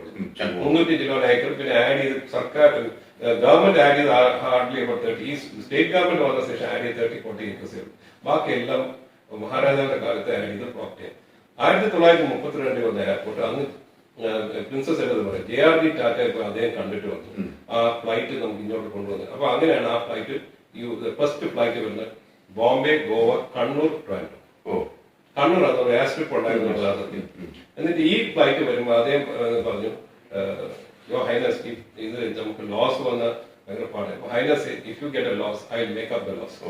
അതിന് ഹൈനസിന്റെ ഒരു എക്സ്പ്ലിസിറ്റ് ആയിട്ടുള്ള ഒരു ഉറപ്പിന്റെ പുറത്താണ് അത് ഫ്ലൈറ്റ് വന്നത്. പക്ഷെ അത് വന്ന ശേഷം ലോസ് വന്നിട്ടില്ല എന്നാണ് സത്യം. അത് പ്രിൻസസ് തന്നെ ഞാൻ പ്രിൻസസ് പോയി നാളായിട്ട് സംസാരിച്ചു പറഞ്ഞു ഹൈനസിന് കൊടുത്ത ഉറപ്പ് ഹൈനസ് പാലിക്കാൻ തയ്യാറാണ്. പക്ഷെ അങ്ങനെ ഒരു ആവശ്യം വന്നില്ല. കാരണം ഇറ്റ് വാസ് ഗോയിങ് പ്രോഫിറ്റബിൾ. അങ്ങനെ ആ എയർക്രാഫ്റ്റ് വരാൻ തുടങ്ങി. നമുക്ക് Tata JRD Tata was good friend of Maharaja. നമ്മുടെ എയർ ഇന്ത്യ ഫ്ലൈറ്റ്സ് ഒക്കെ വന്ന എയർബ്രോ ഫ്ലൈറ്റ്സ് ഒക്കെ അന്നത്തെ കാലത്ത് എയർബ്രോ ഒക്കെ വന്നു. അപ്പൊ അങ്ങനെ വളർന്നുകൊണ്ടിരിക്കുന്ന എയർപോർട്ടാണ്. അപ്പൊ നമ്മൾ ഒരിക്കലും പറയത്തില്ല ട്രാവൻകൂർ എയർപോർട്ടേ പാടുള്ളൂ കേരളത്തിൽ. അങ്ങനെ ഞാൻ പറയത്തില്ല. കാരണം എല്ലാ സ്ഥലത്തും പറയണം. ഒരു കാലത്ത് 80s ആരംഭത്തിലൊക്കെ ട്രാവൻകൂർ എയർപോർട്ട് ഗേറ്റ്വേ എയർപോർട്ട് ആയിരുന്നു. Gateway to Kerala. അപ്പൊ ഗേറ്റ്വേ ടു കേരള എന്ന് പറയുന്നത് ട്രാവൻകൂർ എയർപോർട്ട് ആയിരുന്നു. അത് ഇന്നും ഞാൻ പറയുന്നത് ഗേറ്റ്വേ ആക്കണമെന്നുള്ള കാര്യം. കേരള എന്ന് പറയുമ്പോൾ ക്യാപിറ്റൽ സിറ്റി വഴിയെ കയറും. Any important delegation coming must come. അതുകൊണ്ടാണ് പല ഫോറിൻ ഡെലിഗേഷൻസിനും പല ഫോറിൻ എംബസിക്കും ഫോറിൻ കൺട്രീസും they is very stipulated that നമ്മൾ ഇരിക്കുന്ന embassy should be located capital city. അതാണ് UAE കോൺസുലേറ്റ് വരാനുള്ള കാരണം. അല്ലെങ്കിൽ ഇപ്പൊ British consulate was willing to put up here. ആ ബ്രിട്ടീഷ് കോൺസുലേറ്റിനെ കോൺസുലേറ്റ് ആക്കാൻ പോയ സമയമായിരുന്നു. അതിന് നമ്മളിവിടെ കോർപ്പറേഷൻ റെസൊല്യൂഷൻ പാസ്സാക്കി അതിനെ കെട്ടിടം തിരിച്ചെടുത്തു, പ്രശ്നങ്ങൾ ഉണ്ടാക്കി. ബ്രിട്ടീഷ് കോൺസുലേറ്റ് കൂട്ടി അവസാനം ബ്രിട്ടീഷ് കോൺസുലേറ്റ് വന്ന് ലൈബ്രറി വരെ കൂട്ടി അത് കൊച്ചിയിലുണ്ട്. അപ്പൊ അതൊക്കെ നമ്മൾ തന്നെ ആക്ച്വലി നമ്മൾ വേറെ ആരും കുറ്റം പറഞ്ഞില്ല. ഇവിടെ ഇരിക്കുന്ന തിരുവനന്തപുരത്ത് ഇരിക്കുന്ന നമ്മളിരിക്കുന്ന നമ്മളെ ആൾക്കാർ തന്നെ രാഷ്ട്രീയക്കാരായാലും ആരായാലും അതിന്റെ ലോങ് വിഷൻ നോക്കാതെ ഇതിനെ എന്താണ് രീതി നമുക്ക് കൺവേർട്ട് ചെയ്തെടുക്കാം. I do not know you remember, ഒരു കാലത്ത് തിരുവനന്തപുരം USIS നമ്മുടെ പഴയ സൗത്ത് പാർക്ക് ഇരുന്ന സ്ഥലത്തായിരുന്നു ലൈബ്രറി. ആ ലൈബ്രറി ഇരുന്ന് ആ ലൈബ്രറി നമുക്ക് ഇവിടെ നിലനിർത്തിയാൽ മതിയായിരുന്നു. ആ ലൈബ്രറി കേരള ട്രാവൽസ് ഇരുന്ന സ്ഥലത്താണ്. അവിടെ അത് ലൈബ്രറിയാണ്. അപ്പൊ ആ ലൈബ്രറി പോലും നിലനിർത്താൻ പറ്റാതെ അന്ന് എഡ്യൂക്കേഷൻ ഉണ്ട്. അന്ന് US ആയിട്ടുള്ള ഇഷ്യൂ അന്ന് എഡ്യൂക്കേഷന്റെ ഭാഗമായിട്ടാണ് അത് ഇവിടെ പോകുന്നത്. അപ്പൊ നമ്മൾ രണ്ട് കോൺസുലേറ്റ്സ് ഇവിടെ നഷ്ടപ്പെട്ടു. ഒന്ന് ബ്രിട്ടീഷ് കോൺസുലേറ്റ്, US കോൺസുലേറ്റ്. ഒരു ചെന്നൈക്ക് ഷിഫ്റ്റ് ചെയ്തു. ആക്ച്വലി അത് travel was more preferred destination. അപ്പൊ ഇങ്ങനെ വരുമ്പോൾ നമ്മൾ നോക്കുമ്പോൾ നമ്മൾ നഷ്ടപ്പെടുന്നത് എന്താണ്? ഇതിനെ ഫ്രണ്ടിൽ നിന്ന് ഫൈറ്റ് ചെയ്തിട്ട് ഇവർക്ക് വേണ്ടി ഫൈറ്റ് ചെയ്യാൻ ഫ്രണ്ടിൽ പോയി കാര്യം ലോബി ചെയ്ത് കൊടുക്കാൻ നമ്മൾ ആലോചിക്കില്ല. അപ്പൊ the initiative that you take under the aegis of the Chamber of Commerce and Industry, അതിന് നമുക്ക് why don't we generate more of public support? No, we have. അത് ഞാൻ അതാ പറഞ്ഞു വരുന്നത്. അപ്പൊ അങ്ങനെ വന്നപ്പോൾ നമ്മൾ ചേംബർ ഓഫ് കോമേഴ്സ് എല്ലാവരും മീറ്റ് ചെയ്ത് പറഞ്ഞു നമുക്ക് ഇതിന്റെ ഒരു ഫോറം ഉണ്ടാക്കണം. Chamber is meant for only trading, commerce and activity. അങ്ങനെ എല്ലാവരും കൂടെ ആലോചിച്ചിട്ടാണ് ഒരു പേര് ഞങ്ങൾ കണ്ടുപിടിച്ച് ഇവേക് ട്രാവൽ. ഉണരുവാ തിരുവനന്തപുരം എവേക് ട്രാവൽ. അപ്പൊ എവേക് ട്രാവൽ ഉണ്ടാക്കിയിട്ട് നമ്മളിപ്പോ എന്ത് ചെയ്തിരിക്കുന്നത്, ട്രാവലത്തുള്ള എല്ലാ organisations, most organisation known and unknown who are definitely operating from ട്രാവൽ, ആ ഓർഗനൈസേഷന്റെ കീഴിൽ കൊണ്ടുവന്നു. ആ കൊണ്ടുവന്നിട്ട് ഇല്ല, അതിനകത്ത് ഞാൻ പറയാം. അതിനകത്ത് വന്നിരിക്കുന്ന മെയിൻ ആയിട്ട് വന്നത് ഇപ്പൊ നമ്മള് വന്നിരിക്കുന്ന റെസിഡൻസ് ഫ്ലാറ്റ് ഫ്ലാറ്റിനകത്ത് പോളിറ്റിക്സ് ഉണ്ട്. പക്ഷെ എന്നാലും പക്ഷെ ഫ്ലാറ്റിന്റെ മെജോറിറ്റി ആൾക്കാർ നമ്മുടെ കൂടെയാണ്, അല്ല ഭാരവാഹികളൊക്കെ നമ്മുടെ കൂടെയാണ്. പക്ഷെ എന്നാലും നമ്മുടെ flat is one of the major supporter. പിന്നെ നമ്മുടെ മേജർ സപ്പോർട്ടർ ആയിരുന്നു GTEC, Technopark companies. Okay, GTEC ഇപ്പൊ വിജയരാഘവൻ ഇല്ലല്ലോ, അദ്ദേഹമാണ്. പിന്നെ വന്ന major support Indian medical association, IMA. അതുപോലെ നമ്മൾ വന്നിരിക്കുന്ന ട്രാവൽ മാനേജ്മെന്റ് അസോസിയേഷൻ, മനസ്സിലായി, കോൺഫെഡറേഷൻ ഓഫ് ടൂറിസം ഇൻഡസ്ട്രി, പിന്നെ private hospital management association, educational institution, പിന്നെ ടൂറിസം ട്രാവലും ഒക്കെ കോൺഫെഡറേഷൻ ടൂറിസം ഇൻഡസ്ട്രി അതെല്ലാം അതിനകത്ത് വന്നിട്ടുണ്ട്. പിന്നെ ഇതിനകത്ത് വന്നിരിക്കുന്ന നമ്മൾ നോക്കണം, ഇതിനകത്ത് ട്രാവലത്ത് വന്നിരിക്കുന്ന CII, confederation of Indian industry, പിന്നെ Kerala small scale industries association, അതേ KSSI. അപ്പൊ അവരത് വ്യാപാരി വ്യവസായി അവരെല്ലാം ഇതിന് അങ്ങനെ വന്ന് ഇപ്പൊ 80 ഓർഗനൈസേഷനായി. പിന്നെ south Kerala hotel SKHF, south Kerala hotel federation. അപ്പൊ ഇവരെല്ലാം ഇതിൽ വന്നിട്ട് ഇതിനകത്ത് ഏത് മേഖലയിൽ ആൾക്കാർ ഏറ്റവും കൂടുതൽ പ്രവർത്തിക്കുന്നത് അവരെല്ലാം നമ്മുടെ ഇതിനകത്ത് അസോസിയേഷൻ ആയിട്ട് നമ്മുടെ കീഴിൽ എവെക് ട്രാവലത്തിനകത്ത് അംഗങ്ങളായി. അങ്ങനെ നമ്മൾ അങ്ങനെ ബൈലോ ഒന്നുമില്ല. ഇത് നമ്മുടെ ഒരു എല്ലാം പ്യൂർ അണ്ടർസ്റ്റാൻഡ് കാര്യം ബൈലോ. പക്ഷെ അങ്ങനെ നമ്മൾ ഉണ്ടാക്കി കഴിഞ്ഞപ്പോൾ നമ്മൾ വിചാരിച്ചു ഇനി നമുക്ക് വർക്ക് ചെയ്യുന്ന എല്ലാ കാര്യത്തിലും നമ്മൾ ഒരിടത്ത് വർക്ക് ചെയ്യുമ്പോൾ ഫണ്ടൊരു പ്രോബ്ലം. അപ്പൊ ഇതിനകത്ത് ക്രിഡായി മെമ്പറാണ്, ബിൽഡേഴ്സ് അസോസിയേഷൻ ഓഫ് ഇന്ത്യ മെമ്പറാണ്. ട്രാവലത്തിന്റെ പ്രധാന ഒരു ഓർഗനൈസേഷൻ ഉണ്ട്. കാര്യം ഇതിനെല്ലാത്തിനും മുന്നോടിയായിട്ട് വരുന്ന മുമ്പ് ഉണ്ടായിരുന്ന ഓർഗനൈസേഷനാണ് ട്രാവൽ എജൻഡ ടാസ്ക് ഫോഴ്സ്. അത് ഏകദേശം ഒരു 10-12 വർഷമായി വന്നിട്ട് ആ travel agenda task force frequent ആയിട്ട് മീറ്റ് ചെയ്യുന്ന ഒരു ഓർഗനൈസേഷൻ. അതിനെ ഹെഡ് ചെയ്യുന്നത് IBS മാത്യൂസ് ആണ്. അപ്പൊ അതിനകത്ത് ആ ഓർഗനൈസേഷനിലുള്ള അംഗങ്ങളാണ് ക്രിസ് ഗോപാലകൃഷ്ണനും ഈ ഇരിക്കുന്ന നമ്മുടെ ജോണി മുത്തൂട്ട്, പിന്നെ നമ്മുടെ പല ആൾക്കാരും ഇതിനകത്ത് ഭയങ്കര ആക്റ്റീവായിട്ട് വന്നിട്ടുണ്ട്. അതിനകത്ത് ഇപ്പം ലേറ്റസ്റ്റ് ആയിട്ട് നമ്മൾ അതിന്റെ കൂടെ വന്നിരിക്കുന്നത് നിസാൻ ടോണിയാണ്. അപ്പൊ അങ്ങനെ നമ്മൾ ആ റാൻഡം എജൻഡ ടാസ്ക് ഫോഴ്സും മേജറായി. ഞാൻ ഒന്ന് ഇടപെട്ടു. ഞാൻ വർക്കിംഗ് ഇൻ കാലിക്കറ്റ്, നമ്മുടെ കരിപ്പൂർ എയർപോർട്ട് വരുന്നില്ല, മലബാർ എയർപോർട്ട് കമ്മിറ്റി എന്ന് പറഞ്ഞ കമ്മിറ്റി ഉണ്ടായിരുന്നു. മറ്റേ അന്ന് അതിൽ ഈ പറഞ്ഞ മലബാർ ചേംബർ ഓഫ് കൊമേഴ്സ് ഒക്കെ ഉണ്ട്. PV ചന്ദ്രൻ, PV അതെ, പിന്നെ MA ഉണ്ണീൻകുട്ടി, അങ്ങനെ ഒരുപാട് അന്നത്തെ ആ ഒരുപാട് പേരല്ല നമ്മുടെ പിന്നെ ചാക്കുണ്ണിയാണ്. അപ്പൊ അതിന് ഞാൻ അന്ന് കാലിക്കറ്റ് പ്രസ് ക്ലബിന്റെ സെക്രട്ടറി. അപ്പം ഞങ്ങൾ കമ്മിറ്റിയുടെ the core group of president and secretary press club, ഇവർ core group Malabar airport committee. അതുപോലെ ഞാൻ പറഞ്ഞ കുറച്ച് മീഡിയ സപ്പോർട്ടും കൂടെ ഉണ്ട്. അപ്പൊ അങ്ങനെ നമ്മൾ പ്രസ് ക്ലബിന്റെ അപ്പോഴാണ് ഈ പ്രസ് ക്ലബിന്റെ അകത്ത് കുറച്ച് ഇപ്പം ഇപ്പോഴും അത് ആയിട്ടില്ല. പ്രസ് ക്ലബിന്റെ കൂടെ ഇതിൽ അവരെല്ലാം തയ്യാറാണ്. ഇപ്പോൾ നമ്മുടെ പഴയ press club president UNI Suresh, Gouridasan, പണ്ട് ഉണ്ടായിരുന്ന ആൾക്കാരെല്ലാം ഇതിൽ മുന്നോട്ട് വരാനായിട്ട് തയ്യാറായി. അവരിപ്പോൾ ഇൻവോൾവ് ആണ്. അപ്പൊ അങ്ങനെ വരുമ്പോൾ നമ്മൾ കാണുന്നത് ഇതിന് ഫണ്ട് വേണം. അപ്പൊ ഫണ്ട് വരുമ്പോൾ നമ്മൾ ഫണ്ട് പിരിക്കാൻ പോയാൽ എപ്പോഴും വരുന്നത് എഡ്യൂക്കേഷൻ, ഈ ഫണ്ട് മിസ്യൂസ്. അതിപ്പോ നമ്മൾ ചേംബറിന്റെ കീഴിൽ തന്നെ ഈ എവേക്കിന്റെ ട്രാവലത്തിന്റെ ഒരു ഫണ്ട് ഒരു സബ്സിഡറി ആയിട്ട് ഒരു അക്കൗണ്ട് തുടങ്ങി. അതിനകത്ത് നമുക്ക് അറിയപ്പെടുന്ന ആൾക്കാരെ വെച്ച് കോൺട്രിബ്യൂട്ട് ചെയ്യും. അപ്പൊ കോൺട്രിബ്യൂട്ട് ചെയ്യാൻ വന്നപ്പോ എല്ലാവരും ഇപ്പൊ ചിലവർ പറഞ്ഞാൽ 3 ലക്ഷം രൂപ തരാം, ചിലർ 2 ലക്ഷം. അപ്പൊ ഞാൻ പറഞ്ഞില്ല, let everybody B equal, will contribute 50,000. അങ്ങനെ 50,000 റുപ്പീസ്. 50,000 അതിപ്പോ ക്രിസ്തോ വോളേഷൻ ആയാലും ശരി, IPS മാത്യൂസ് ആയാലും ശരി, ഇവിടെ ഇരിക്കുന്ന ആരായാലും വലിയ വലിയ ഇൻഡസ്ട്രീസ് ആണെങ്കിൽ പോലും നമ്മൾ പറഞ്ഞു just contribute. And that's only four non people. കാരണം എലിഗേഷൻ പറയാൻ പറ്റാത്ത ആൾക്കാരെയാണ്.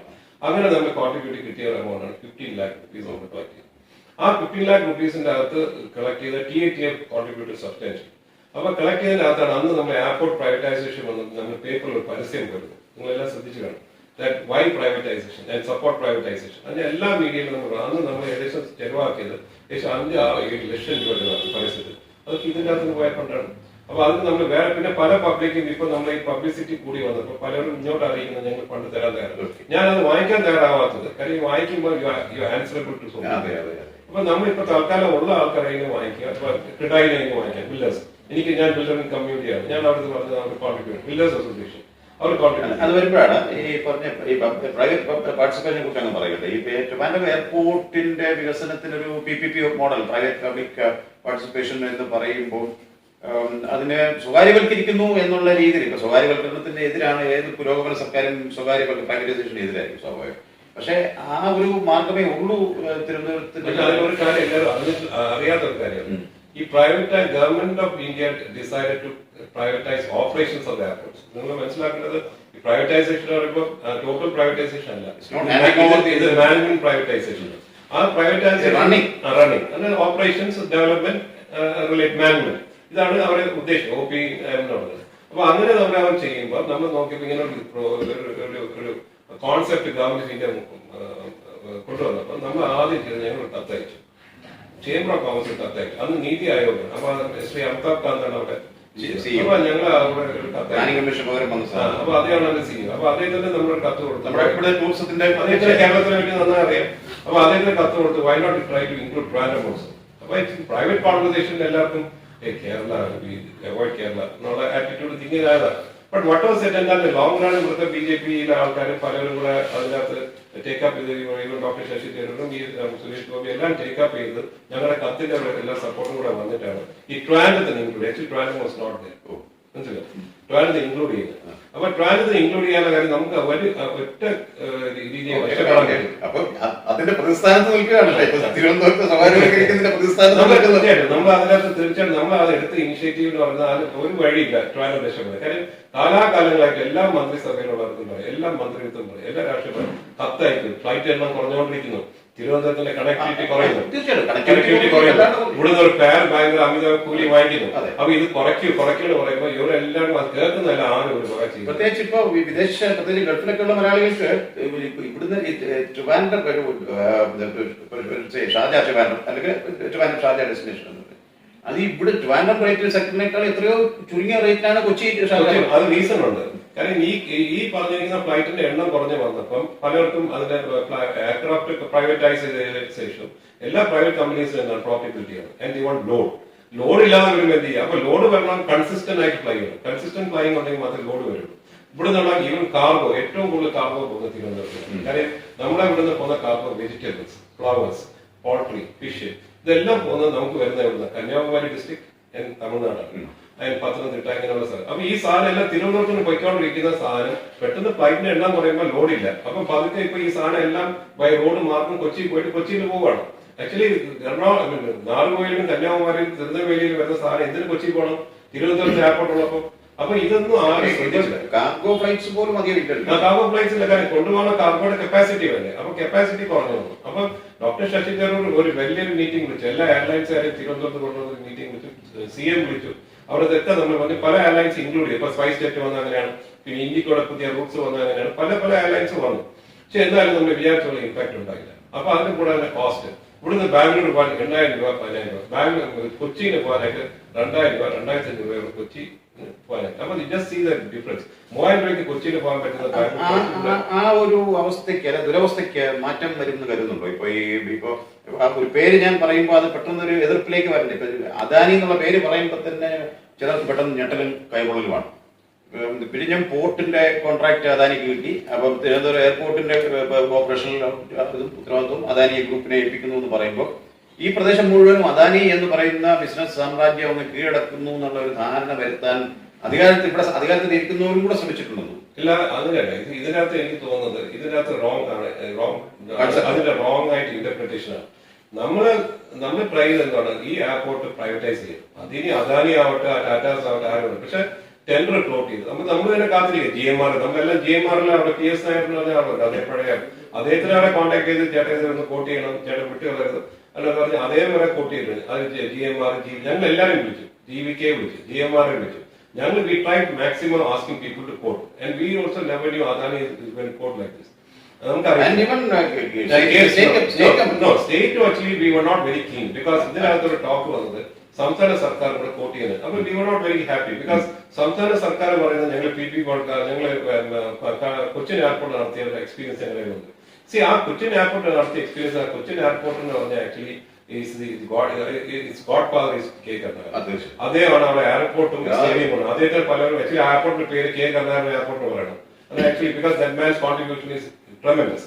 പക്ഷെ ആ കൊച്ചിൻ എയർപോർട്ട് എന്ന് പറയുന്നത് ഡിഫറെന്റ് ആണ്. It's A private airport. ഇന്ന് നിങ്ങൾ ഒരു കമ്പനിയുടെ ROC കയറി നോക്കിയാൽ നോൺ ഗവൺമെന്റ് കമ്പനിയായിരിക്കും ഇട്ടിരിക്കുന്നത്. 31 or 32% സ്റ്റേറ്റ് ഗവൺമെന്റ്. ബാക്കി പ്രോപ്പർട്ടി വരെ ഓൺ ചെയ്യുന്ന പ്രൈവറ്റ് പാർട്ടികളാണ്. മനസ്സിലായി? മൊത്തം പ്രൈവറ്റ് പാർട്ടികളാണ്. Even Kannur airport for that matter state ഗവൺമെന്റും BPCL കൂടെ ചേർന്നുണ്ടായ അവർ പറഞ്ഞു BPCL government of India privatise ചെയ്യും. ഗവൺമെന്റ് എന്ത് ചെയ്യും? It's already private. അതും എഴുതിയിരിക്കുന്ന നോൺ പ്രൈവറ്റ് നോൺ ഗവൺമെന്റ് കമ്പനിയാണ്. അപ്പം ഇതെല്ലാം നമ്മൾ മനസ്സിലാക്കുന്ന ആ property is own by different people. ഇത് Thiruvananthapuram airport still continues to be the ownership of airport authority. Airport അതോറിറ്റിയുടെ കയ്യിൽ തന്നെ ഇരിക്കാം, മാറുന്നില്ല. ഇവിടെ പറഞ്ഞിരിക്കുന്നത് എന്താണ്? നിങ്ങൾക്ക് ഇപ്പൊ നമ്മൾ തിരുവനന്തപുരം റെയിൽവേ സ്റ്റേഷനിൽ പോകുമ്പോൾ അവിടെ ഒരു വെജിറ്റേറിയൻ റെസ്റ്റോറന്റ് ഉണ്ട്. അവർ ടെൻഡർ വിളിക്കും, 5 വർഷത്തേക്ക് വെജിറ്റേറിയൻ റെസ്റ്റോറന്റ് താല്പര്യമുള്ളവർക്ക് കോട്ട് ചെയ്യാം. ഒരാൾ കോട്ട് ചെയ്യുന്നു, വെജിറ്റേറിയൻ റെസ്റ്റോറന്റ് എടുത്ത് നടത്തുന്നു. ഈ 5 വർഷം അതേപോലെയുള്ള അദാനിക്ക് ഇവിടെ എയർപോർട്ട് ഇത് being a big huge investment ഉള്ളതുകൊണ്ടാണ് 50 ഇയേഴ്സ് ലോങ്ങർ പീരീഡ്. അപ്പൊ അദാനി അതിന് കിട്ടിയ സ്ഥിതി ഇപ്പൊ അദാനി കിട്ടുമെന്ന് നമ്മൾ എക്സ്പെക്ട് ചെയ്തു. അപ്പൊ അദാനിക്ക് കിട്ടിയ സ്ഥിതിക്ക് അദാനി അത് പ്രോഫിറ്റബിൾ ആക്കിയേ പറ്റുള്ളൂ. അതെ. അപ്പൊ ഡു വി എക്സ്പെക്ട് നമ്മൾ പ്രതീക്ഷിക്കുന്നുണ്ടോ പാസഞ്ചേഴ്സ് ഫെസിലിറ്റി കൂടും അല്ലെങ്കിൽ മറ്റുള്ള അതിന്റെയൊക്കെ ടാക്സിംഗ് will be done on the traveling 168 rupees per passenger will have to be given to the government or to the airport authority. 168 rupees ഇങ്ങോട്ട് വരുന്ന പാസഞ്ചർ കൊടുക്കണം, അങ്ങോട്ട് പോകുന്നതും കൊടുക്കണം. ഇപ്പൊ അത് will it be adding more, I mean taxing the public more? No, because ഇപ്പൊ UDF എന്ന് പറഞ്ഞ യൂസർ ഡെവലപ്മെന്റ് ഫീ ട്രാവൽ എയർപോർട്ട് ചാർജ് ചെയ്തിരിക്കുകയാണ്. ഇപ്പൊ ഇന്റർനാഷണൽ ട്രാവൽസിന് 1300 രൂപ 550 രൂപ ഡൊമസ്റ്റിക് പാസഞ്ചർ പേ ചെയ്യുന്നു. നമ്മൾ കാലാകാലം പറയുന്നത്. അപ്പൊ ഇവിടെ ആർഗ്യുമെന്റ് എന്താണ്? തിരുവനന്തപുരം എയർപോർട്ട് ലാഭത്തിലാണ് ലാഭത്തിൽ. അപ്പൊ ഞങ്ങൾ പറഞ്ഞ ലാഭം എവിടെ നിന്ന് വരുന്നത്? ലാഭം യൂസർ ഡെവലപ്മെന്റ് ഫീ ആണ് ലാഭം. എയർപോർട്ട് യൂസേഴ്സ് കൺസൾട്ടേറ്റീവ് കമ്മിറ്റിയുടെ ഞാൻ എയർപോർട്ട് യൂസേഴ്സ് കൺസൾട്ടേറ്റീവ് കമ്മിറ്റി ചെയർമാനാണ്. അപ്പൊ ആ കമ്മിറ്റി ഇരിക്കുന്നതുകൊണ്ട് എനിക്കറിയാം അവിടുത്തെ ലാഭം മൊത്തം വന്നിരിക്കുന്ന യൂസർ ഡെവലപ്മെന്റ് ഫീ ആണ്. Very little is been contributed from commercial activities. അപ്പം ഇവിടെ കാര്യം യൂസർ ഡെവലപ്മെന്റ് ഫീന് എയർപോർട്ട് അതോറിറ്റിയുടെ കീഴിലിരിക്കുന്ന എയർപോർട്ടിന് അവർക്ക് ലാൻഡിംഗ് ഫീസിന് അവർക്ക് ഫിക്സ്ഡ് റേറ്റ് ആണ്, ടേക്ക് ഓഫ് റേറ്റ്സ് ആണ്, പാർക്കിംഗ് ഫീസ് റേറ്റ് ആണ്. അപ്പൊ their fix. Cochin airport their total freedom. അവർക്ക് അവിടെ പാർക്കിംഗ് ഫീ കുറയ്ക്കാം. ചിലപ്പോൾ പുതിയ എയർലൈൻ ആണെങ്കിൽ ഒരു മാസം പാർക്കിംഗ് ഫീ അല്ലെ ഒരു മാസത്തിന് നിങ്ങൾ discounted rate of fuelling charges എന്തായാലും കേരള ഗവൺമെന്റ് ആദ്യം നമുക്ക് ഈ ഗവൺമെന്റ് വന്ന ശേഷം നമ്മൾ ആദ്യം തന്നത് 1% ആയിട്ട് ATF കുറച്ച് തന്നു തീരുമാനം. പിന്നെ ഇപ്പൊ അടുത്ത കാലത്താണ് അതിന് കണ്ണൂരും കൊച്ചിയിലേക്കും കൂടെ എക്സ്റ്റെൻഡ് ചെയ്ത് കൊടുത്തത്. പക്ഷെ അത് നമ്മൾ ഗവൺമെന്റ് ഒത്തിരി ട്രൈ ചെയ്തു. നമ്മൾ ഗവൺമെന്റ് ട്രൈ ചെയ്തില്ലാണ് പറയുന്നത്. തീർച്ചയായിട്ടും അവർ ട്രൈ ചെയ്തു. പക്ഷെ പിന്നെ ഗവൺമെന്റ് ഒരു ഇന്റൻഷൻ വന്നൊരു TR എന്ന് പറഞ്ഞ് Trivandrum international airport limit like CR കൊണ്ടുവരാനും അത് നമ്മൾ actually we were not very comfortable. കാരണം നമ്മൾ ട്രിവാൻഡ്രത്തുള്ള കംഫർട്ടബിൾ അല്ലാത്ത ഒരു കാര്യം ഇത് എന്ത് കാര്യം അത് വൈറ്റ് എലിഫന്റ് ആയിട്ട് മാറുന്നുള്ള ഫീലിംഗ് ആണ്. കാരണം ഗവൺമെന്റ് ഒരിക്കലും ഒരു റിയൽ സിൻസിയർ ആയി കാര്യം ഇത് ഇരിക്കുന്നത് എന്താണ്? ഇത് ഇസ് നോട്ട് ഇൻ ഓണർഷിപ്പ്. കൊച്ചിയില് അവിടെ ഓണർഷിപ്പ് പാറ്റേൺ ആണ്. അത് ഓണേഴ്സ് എന്ന് പറയുന്നത് യൂസഫ് അലി പോലെ അങ്ങനെയുള്ള വലിയ വലിയ ആൾക്കാർ ബിസിനസ്. അപ്പൊ അവർ they will be always asking figures. എല്ലാ ബോർഡ് മീറ്റിംഗിൽ ഫിഗേഴ്സ് വെക്കുന്നത് എന്തായാലും കാശ് മുടക്കിയത്. അപ്പൊ ഇവിടെ കാശ് മുടക്കുന്നില്ല. ഇവിടെ എന്താണ് നമുക്ക് അപ്പൊ ഇതിൽ വരാൻ പോകുന്ന ചെയ്യാന്ന് പറഞ്ഞ ആൾക്കാർ purely government organisation and they will like any KSRTC പോലെ എല്ലാത്തിനും they will not use a വെള്ളാണ് ദേ വിൽ വൈറ്റ് എലിഫന്റ്. അത് കഴിഞ്ഞ് അതിന്റെ ഒരു ആർക്ക ഓണർഷിപ്പ് ഉള്ള കാര്യം ഈ ഗവൺമെന്റ് പോകുമ്പോൾ അടുത്ത ഗവൺമെന്റ് ചിലപ്പോൾ ഓണർഷിപ്പ് ആണ്. അപ്പൊ നമുക്ക് ഞങ്ങളെ ഭാഗത്ത് അപ്പൊ വേറൊരു സജഷൻ വന്ന് CRനെ കൊണ്ട് ഇത് ടേക്കപ്പ് ചെയ്ത് CRനെ കീഴിൽ കൊണ്ടുവരാം. അപ്പൊ ഞങ്ങൾ പറഞ്ഞു നോ. കാരണം ഞങ്ങൾക്ക് അത് ഒട്ടും കംഫർട്ടബിൾ. കാര്യം CR ആണ് ഞങ്ങൾക്ക് ഏറ്റവും പ്രോബ്ലംസ് ഉണ്ടാക്കിയിരിക്കുന്നത്. ഞങ്ങളുടെ ഈ എയർപോർട്ടിന്റെ പകർച്ച തന്നെ സിയാലാണ്. കാര്യം നമ്മൾ സിയാലിനെ കുറ്റം പറയും. നമ്മൾ പറയും ഒന്ന് ചെയ്യുന്നത് മറ്റൊന്നിന് വളം എന്ന് പറഞ്ഞ പോലെ തിരുവനന്തപുരം എയർപോർട്ടിന്റെ അധോഗതിയാണ് കൊച്ചി എയർപോർട്ടിന്റെ പുരോഗതി. ഞങ്ങൾ സിയാലിനെ കുറ്റം പറയണം, ഞങ്ങൾ സിയാലിന്റെ മിടുക്ക് പറയണം. CIAL is the reason for our going down in our because CIAL did marketing. സിയാലിന്റെ കയ്യിൽ മാർക്കറ്റിംഗ് ഫണ്ട് ഉണ്ട്. ഇന്റർനാഷണൽ എയർപോർട്ട് അതോറിറ്റിക്ക് മാർക്കറ്റിംഗ് ഫണ്ട് ഇല്ല. അവർ മാർക്കറ്റ് ചെയ്യുന്നില്ല. ഓപ്പറേഷൻ കോസ്റ്റിന് എന്തുമാത്രം അവർ സോളാർ പ്ലാന്റ്സ് ഉണ്ടാക്കി അതൊക്കെ എല്ലാം ചെയ്തു. അപ്പൊ അങ്ങനെയുള്ള ഫ്രീഡം ഇവിടുത്തെ എയർപോർട്ട് അതോറിറ്റിയിലെ ഓഫീസേഴ്സിന് ഇല്ല. പിന്നെ ഇവിടുത്തെ എംപ്ലോയീസ്, ഞാൻ ചോദിക്കട്ടെ, ഇത് നമ്മൾ ടേക്ക് ഓവർ ചെയ്ത് ഏറ്റവും വലിയ ബഹളം നടന്ന് സംസ്ഥാന സർക്കാർ ബഹളം ഉണ്ടാക്കി, തൊഴിലാളികൾ ഉണ്ടാക്കി, എയർപോർട്ട് സ്റ്റാഫ്. ഞാൻ ഇവരാരും ഈ എയർപോർട്ടിന്റെ ഫ്ലൈറ്റിന്റെ എണ്ണം കുറഞ്ഞപ്പോൾ ഇവരാരും ബഹളം ഉണ്ടാക്കാത്തത് അല്ലെങ്കിൽ സമരം കിടക്കാത്തത്. പിന്നെ ഇവിടെ ഇരിക്കുന്ന ഡ്യൂട്ടി ഫ്രീ ഷോപ്പ് 3 വർഷമായിട്ട് ഓഗസ്റ്റ് 2017 കൂട്ടിയ ഡ്യൂട്ടി ഷോപ്പ് ഈ നിമിഷം കോടികളുടെ തട്ടിപ്പ് നടത്തിയെന്ന് പറഞ്ഞാൽ ആ ഡ്യൂട്ടി ഫ്രീ ഷോപ്പ് കൂട്ടി കിടക്കും. ആരും തിരിഞ്ഞുകൊണ്ട് നോക്കിയിട്ടില്ല. ഈ ഗവൺമെന്റിന്റെ ഒരു ഗവൺമെന്റ്, ഈ ഗവൺമെന്റ് അല്ല ഏത് ഗവൺമെന്റ് പോലും ഒരു കഷ്ടമാണ്. എന്നിട്ട് ഈ ഇരിക്കുന്ന എംപ്ലോയീസ് ഇവരിപ്പം പറഞ്ഞ ഞങ്ങളുടെ ഇതിൽ പ്രോഫിറ്റ് കൊടുക്കുന്ന എയർപോർട്ട് ഇതിന് കൊടുക്കും. വിദേശമന്ത്രി എന്തോ കടത്തി കോടികളുടെ കച്ചവടം നടത്തിയെന്ന് ഞാൻ പറയുന്നത് ഇപ്പൊ അങ്ങനെ ഒരു സാധനം ഉണ്ടെങ്കിൽ അതിനെ മാറ്റി നിർത്തിയിട്ട് കേരള ഗവൺമെന്റ് പറയാനോ ഞങ്ങൾ ബ്യൂറേജസ് കോർപ്പറേഷൻ അവിടെ കൊണ്ടുവച്ച് ഡ്യൂട്ടി ഫ്രീ ഷോപ്പ് നടത്താൻ. ഡ്യൂട്ടി ഫ്രീ ഷോപ്പ് ഗവൺമെന്റ് വേണമെങ്കിൽ ആദ്യമായിട്ടുള്ള ഓപ്പർച്യൂണിറ്റിയാണ് beverages corporation duty free shop. അതൊരു കോൺസെപ്റ്റ് ആയിട്ട് വരാം. ഇതൊന്നും അല്ലാതെ ഒരു കാര്യം നമ്മളെ അതാ പറഞ്ഞ നമ്മൾ ഒരു കാര്യം നമ്മൾ തിരിഞ്ഞു നോക്കാതെ പിന്നെ ആ സാധനം ആരും എടുക്കാറാകുമ്പോൾ നമ്മളൊരു ബഹളം ഉണ്ടാക്കിയിട്ട് ഒരു കാര്യമില്ല. പിന്നെ നമ്മൾ ടെൻഡർ കോട്ട് ചെയ്തു. കേരള ഗവൺമെന്റ് ടെൻഡർ കോട്ട് ചെയ്തു. ടെൻഡർ കോട്ട് ചെയ്ത് കഴിയുമ്പോൾ നമ്മൾ ടെൻഡറിൽ പാർട്ടിസിപ്പേറ്റ് ചെയ്ത് കേരള ഗവൺമെന്റ് തന്നെ പറഞ്ഞു ഞങ്ങൾക്ക് 10% right of first refusal 10% weightage വേണം. വെയിറ്റേജ് കൊടുത്തു. വെയിറ്റേജ് കൊടുക്കുമ്പോൾ ഗവൺമെന്റ് കോട്ട് ചെയ്യുമ്പോൾ ഗവൺമെന്റ് എല്ലാ പാരാമീറ്ററും നോക്കി കോട്ട് ചെയ്യുമ്പോൾ അവർ ആ വിചാരിച്ച വെയിറ്റേജും കൂടെ കൊടുത്താൽ പോലും അതിന്റെ അടുത്ത് വരാതെ കൊണ്ട് അവർ കിട്ടിയില്ല. അപ്പം government India decide to go head with highest bidder. അപ്പൊ ഹയസ്റ്റ് ബിഡറിന് പിന്നെ വന്ന് നമ്മൾ പറഞ്ഞു ഞാൻ ആ ബിഡിംഗ് പ്രോസസ് തെറ്റാണ്. പിന്നെ രണ്ടാമത് ഞാൻ അവർ പറഞ്ഞ റേറ്റ് ഞങ്ങൾ ഇപ്പൊ തയ്യാറാണ് തരാൻ. അത്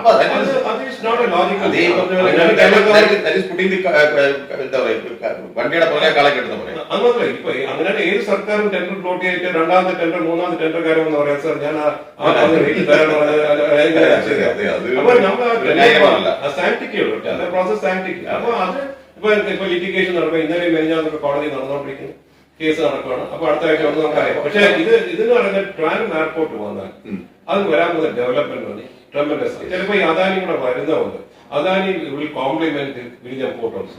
അപ്പൊ വിഴിഞ്ഞമും ഇതും വരുമ്പോൾ ഒരുമിച്ച് കോംപ്ലിമെന്റ് ചെയ്യുമ്പോൾ നമ്മൾ വിചാരിക്കുന്നതിനാലും വലിയ ഡയമെൻഷൻ. അപ്പൊ നമ്മുടെ സാധാരണക്കാർക്ക് വരും, എല്ലാവർക്കും ഈവൻ ഓട്ടോറിക്ഷ ഡ്രൈവറിന് ഓട്ടം വരും, ടാക്സിക്കാർക്ക് ഓട്ടം വരും. ആ ചുറ്റുപാടും പിന്നെ മാത്രമല്ല actually that can become mobility hub because that airport is sitting ഇപ്പൊ നമ്മൾ തിരുവനന്തപുരം എയർപോർട്ട് ഇരിക്കുന്ന സ്ഥലം അതിന്റെ തൊട്ടടുത്താണ് റെയിൽവേ സ്റ്റേഷൻ, അതിന്റെ തൊട്ടടുത്താണ് വാട്ടർവേ, ഇൻലാൻഡ് വാട്ടർവേ. അപ്പൊ ഇൻലാൻഡ് വാട്ടർവേയും പോർട്ടും എല്ലാം കണക്ട് ചെയ്യുന്ന ഒരു മൊബിലിറ്റി ഹബ് ഇനി വേറെ എവിടെ കിട്ടാൻ ചാൻസ് ഉണ്ട്. പിന്നെ ഇവർ പറഞ്ഞ സെമി ഹൈ സ്പീഡ് കോറിഡോറിന്റെ കാര്യം പറഞ്ഞു വെളിയിൽ. അതിന്റെ ഒരു എക്സ്റ്റൻഷൻ കൊടുത്തു കഴിഞ്ഞാൽ ഈ എയർപോർട്ടും കണക്റ്റഡ് അല്ലേ? അതും ഒരു ചിന്തിച്ചിട്ടില്ല. അതും കൂടെ ഒരു എക്സ്റ്റൻഷൻ കൊടുക്കുന്നത് ചിന്തിക്കണം. അപ്പൊ ഇങ്ങനെയുള്ള കാര്യങ്ങൾ ഞങ്ങൾ ടേക്കപ്പ് ചെയ്യുന്നുണ്ട്. അപ്പൊ നമ്മുടെ എയർപോർട്ടിന്റെ വികസനം ഈ പറഞ്ഞതുപോലെ ഒരുപാട് കടമ്പകളുണ്ട് കടക്കാൻ, എങ്കിൽ പോലും അത് തരണം ചെയ്യാൻ കഴിയുമെന്ന് നമുക്ക് പ്രതീക്ഷിക്കാം. അതോടൊപ്പം തന്നെയാണ് സീപോർട്ട് ഒരു കാര്യം കൂടെ പറയാം. ഇപ്പൊ എയർപോർട്ടിന്റെ ഗ്രോത്ത് വരുമ്പം സൊസൈറ്റി ഗ്രോത്ത് ഉണ്ട്. പക്ഷെ നമുക്ക് വേറെ തിരുവനന്തപുരത്തിനുള്ള ഗ്രോത്ത് എന്ന് പറഞ്ഞാൽ ഇൻവെസ്റ്റേഴ്സ് വരും. ഇപ്പൊ ഇൻവെസ്റ്റേഴ്സ് ഇവിടെ വരാത്ത റീസൺ ആണ്. ഇപ്പൊ ഞങ്ങൾ ടോണിയായിട്ട് സംസാരിച്ച് പറയാം, Japanese companies are want to come, പക്ഷേ you have to travel in 3 flights. ഇപ്പോൾ ഞാൻ ഒരു ഫ്ലൈറ്റ് എടുത്ത് ഞാൻ സിംഗപ്പൂർ വരും, സിംഗപ്പൂരിന്റെ ഫ്ലൈറ്റിലാണ് ഡൽഹി വരണം, ഡൽഹിയിൽ ഇവിടെ വരണം.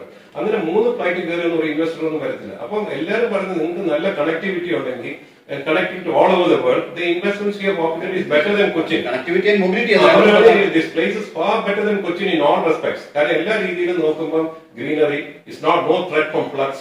ഫ്ലഡ്സിന് നമ്മുടെ പ്രളയത്തിന് ത്രെഡ്സ് ഇല്ല. അങ്ങനെ എല്ലാം നോക്കുമ്പോൾ 100% Trivandrum is a better destination, comparatively better destination for investment. Second thing, being a capital, everybody wants to come here.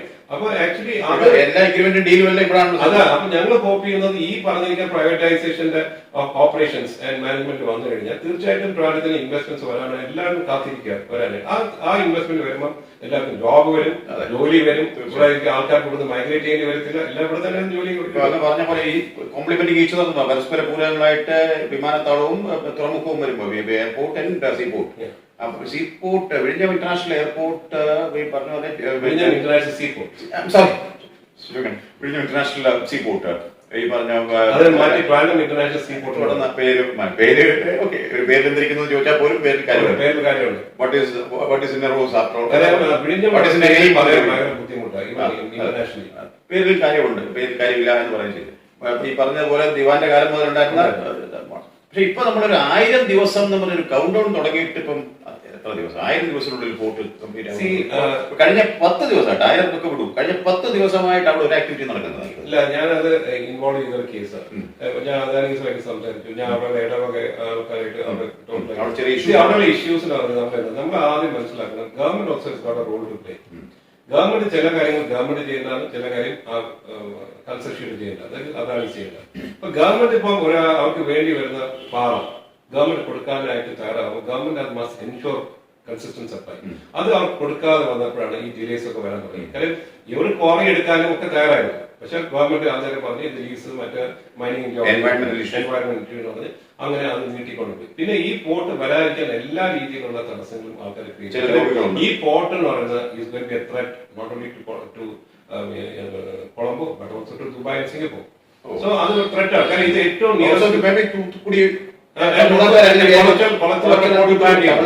അവർ ആ സൈഡ് പ്ലാൻ ചെയ്യും. അപ്പൊ it is a threat. Actually ഈ പോർട്ട് വരുന്നത് പലർക്കും they are not keen in this port coming. കാരണം ഈ port വന്നാൽ even കൊച്ചിന് പോലും അവർക്ക് ആ പോർട്ട് വന്ന തടസ്സങ്ങൾ ഉണ്ടാവും. കാരണം ഈ പോർട്ടിന്റെ it's nearer to the shipping lines, nautical line നോക്കി. അതുകൊണ്ടാണ് നമുക്ക് ഏറ്റവും കൂടുതൽ ക്രൂ ചേഞ്ച് ഉണ്ടാകുന്നത്.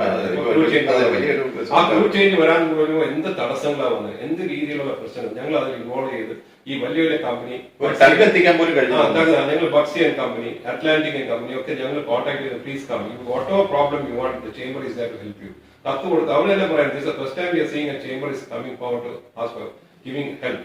അപ്പൊ ഞങ്ങൾ we want this place to grow. അപ്പൊ നമ്മൾ അപ്പം പറഞ്ഞ ഡോവിൻസ് എന്നൊരു കമ്പനി അവർ പണ്ട് പോലെ അവിടെ ചെയ്യുന്നത്. അപ്പൊ അവർക്കൊരു ഫീലിംഗ് അവരാണ് ഇത്രയോ വർഷം ചെയ്യുന്നത്, ഇനി അവരുടെ ബിസിനസ് പോകുന്ന. അപ്പൊ ഞാൻ the more the people the more business. So let us not think narrow mindedly. അങ്ങനെ നമ്മൾ അതിനകത്ത് കൊണ്ടുവന്നു.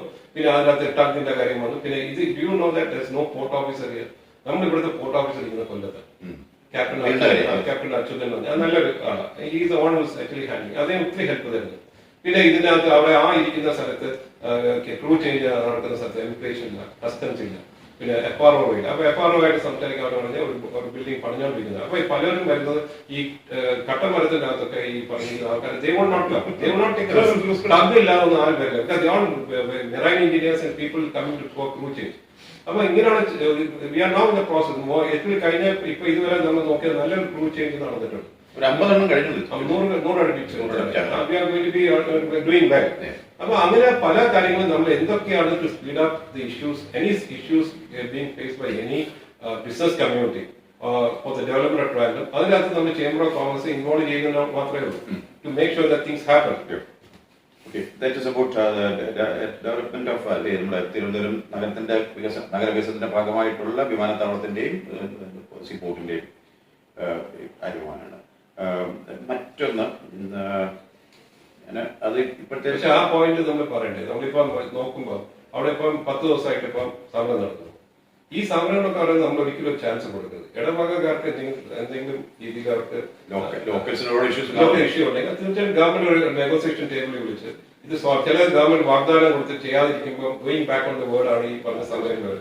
പിന്നെ അദാനി ഓൾസോ ട്രൈ ടു ചെയ്ത് അവർക്കുള്ള കോമ്പൗണ്ട് വാളും ഒക്കെ കെട്ടണം. കാരണം ഇതൊക്കെ നമ്മൾ ഈ ആന്റി സോഷ്യൽ എലിമെന്റ്സ് ഇതിനകത്ത് കളിക്കുന്നുണ്ട്. അപ്പൊ ആന്റി സോഷ്യൽ എലിമെന്റ്സും വെസ്റ്റഡ് ഇൻട്രസ്റ്റും കളിക്കുമ്പോൾ ഇത് എങ്ങനെയെങ്കിലും എത്ര ഡിലേ ചെയ്യിപ്പിക്കുക. പിന്നെ ഇത് വരുമെന്നറിയാം, പക്ഷെ ഡിലേ ചെയ്യിപ്പിച്ച് let me get my price, എനിക്ക് കിട്ടാനുള്ള വില ഞാൻ പേശി വാങ്ങിച്ചോളാം എന്നുള്ള ആറ്റിറ്റ്യൂഡാണ് ആൾക്കാർ ഇവിടെ വർക്ക് ചെയ്തുകൊണ്ടിരിക്കുന്നത്. ഗവൺമെന്റ്